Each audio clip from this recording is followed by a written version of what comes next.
When you look at scripture in relation to Jesus' last few hours, specifically as his last 24 begin, you have one of Jesus' closest, one of his 12, Judas Iscariot, who goes and sells him out at the day's start, looking for an opportunity to betray him. During the Last Supper, Jesus gives his disciples hope for the counselor that's to come. He tells them he's going to be betrayed. He tells them who, even though it's seemingly missed by everyone.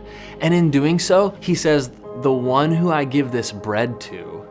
So Jesus gives a display of friendship. It was kind of a cultural thing to where he offered this bread to Judas that he just dipped in the wine as a symbol of friendship to the one who is going to break it in just a few hours. At the Last Supper, his disciples are arguing about who's the greatest. And in the middle of that, instead of simply telling them, he shows them. He takes on the position of a humble slave and washes their feet. He takes on a position of one who serves and says, if any of you wants to become great, he must become the least. And he washes their feet to clean off the dirt, the dust, the grit, the grime. When Jesus did that for his disciples, he displayed to them what he was about to show on the cross by laying down his life. If you knew that you were going to experience your last 24 hours, what would you do?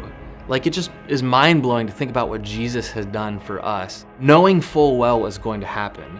And I think about his grace, like to step into a situation where people are going to do everything that is unloving towards you, and you still show them love. Like, the power of God's grace is overwhelming. To think of what he did for us and what he displayed for us as his last 24 hours started. To wash even Judas' feet. Judas was there and he washed the feet of his betrayer. He washed the feet of his denier. He washed the feet of those who didn't fully understand yet. It just makes me think, how big must God's grace be to do these things, knowing full well the fallenness of humanity? And so for Jesus to willingly submit to the will of our Father in heaven, embracing almost, so to speak, the pain that he was about to face, it's convicting and challenging to say, how can I be faithful in the midst of difficulty, in the midst of uncertainty, in the midst of whatever it is that I don't know what the other side's gonna look like. And for Jesus, as the Passover meal was beginning, it was the day when the lambs would have been slaughtered. It just makes me wonder, like, what went through his mind as he hears these spotless lambs being sacrificed, knowing that he was gonna be the one that was happening to in just a matter of hours.